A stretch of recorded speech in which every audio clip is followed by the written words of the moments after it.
They really think that this money comes from someone else. So that's part of our problem, is that we have a tremendous re-educational problem.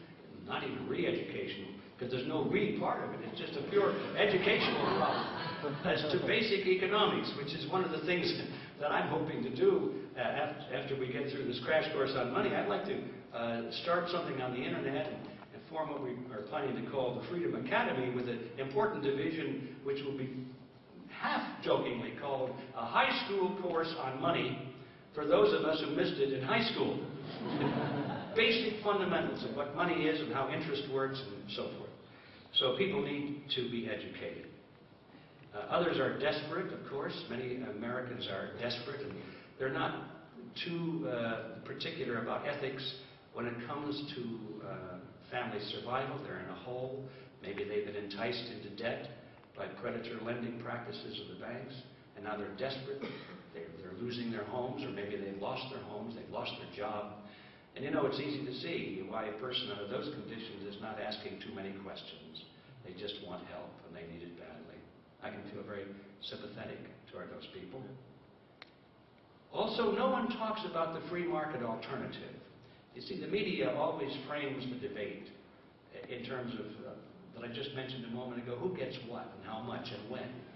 They never allow anyone to discuss the option that nobody gets anything. That's just not allowed in the debate. It's how much and who's going to control, and what government agency is going to have the power, and how it's going to be divided up, you know, and will it be transparent or not, and all these issues. Nobody's allowed to say, let the fraudulent banks fail, you know?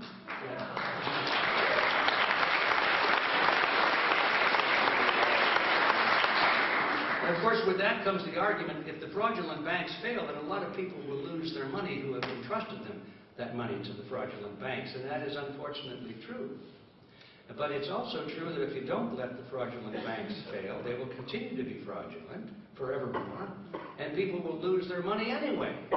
And they'll lose it all. Not just a few people losing some money, but everybody will lose everything, because that system is inevitably going to grind down into total government control over the economy. And then it doesn't make any difference. Everybody loses everything. So those are some of the reasons that people put up with it. This whole issue of executive salaries and bonuses, as far as I'm concerned, although they're very dramatic issues, is totally a distraction. The amount of money involved in these bonuses, although they're huge amounts to our ear, they represent such a tiny part of the total money being pushed through the system. And I think it's like a lightning rod. The politician can stand up there and they can say, I'm all against these big bonuses, you know, this is outrageous. And everybody says, oh, there's a good man, I think I'll vote for him. Meanwhile, the same guy turns around and votes for 1,000 times more money to be wasted by giving it to the bank in general. And so it winds up in the pockets of the same people, maybe not as bonuses, but just by higher salaries or whatever. The bonuses are not the issue. That's not the principle. The principle is that the money is going to the banks at all. So let's talk about the transfer of wealth. The question that arises is, why do we not already see a great deal more inflation than you would expect? I mean, for years, the Federal Reserve has been creating money out of nothing and expanding the money supply, and yet the purchasing power of the dollar, although yes, it has gone up, and yes, we've lost 97% of it since 1913. That's dramatic. But you would expect in the last 10 years or so it would be just like a straight vertical climb, and it hasn't been. Why not? Well, there are several reasons. I won't take time for all of them, but let me give you just one that you may have missed. If you consider that the economy is like a big bucket of water, and the amount of water in the bucket represents the total money supply.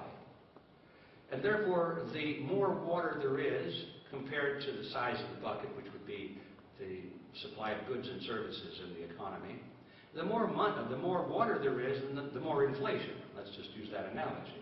Well, why is it that the water isn't running over the sides? With all the money and all the water they're pouring into it by the trillions of gallons, you know, why isn't it overflowing?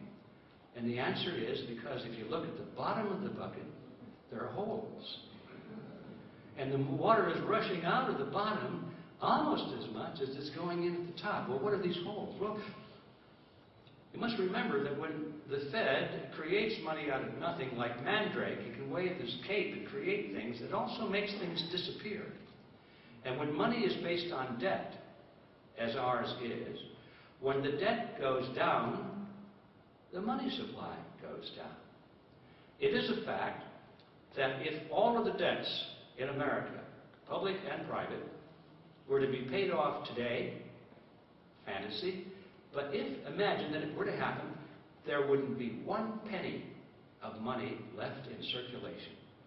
All of the money out there, the cash, the coins, the checkbook money, the computer money, all of it would disappear back into the bank vaults, back into the inkwells, and back into the computer chips from which they came.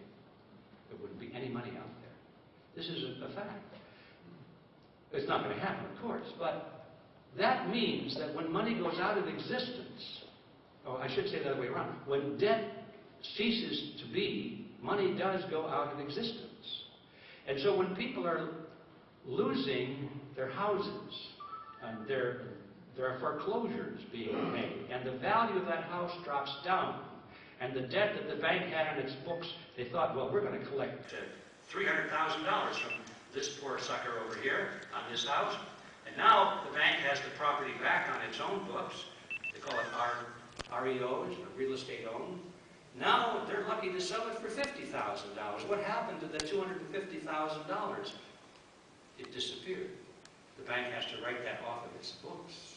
And that money goes out of existence right down through the hole of the bucket. When a person has a $30,000 credit card loan, and they finally go into default, I can't pay it.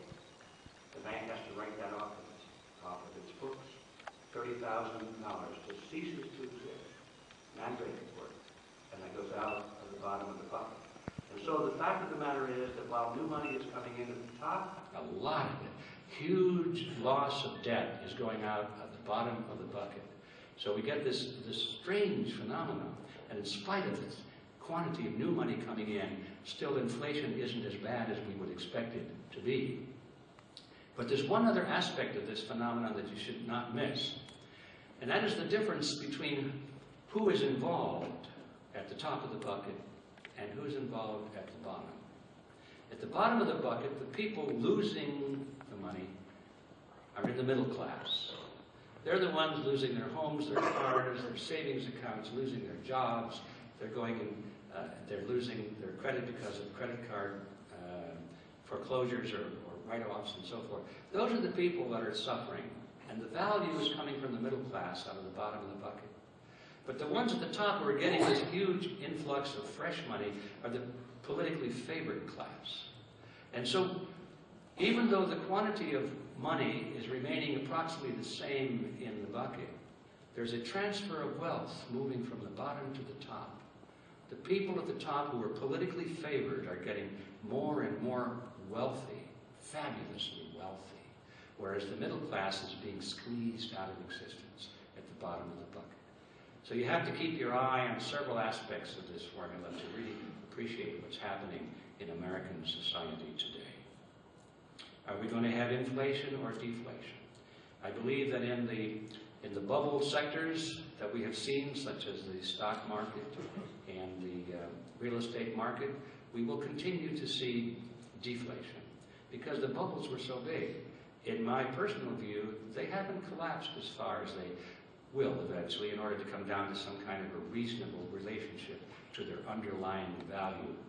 I think that's particularly true of the stock market, which they keep pumping up and up again to the point where people laugh at how absurd they say for anyone to believe that they could have expected the toxic waste real estate market not to crash. I mean, here they had all of these subprime loans. Everyone knew that there was no value underneath it. How could you be so silly as to invest in a subprime loan package of investments, they say now. The same people who were pushing it a few years ago are now saying, well, they were so wise that they didn't do it themselves.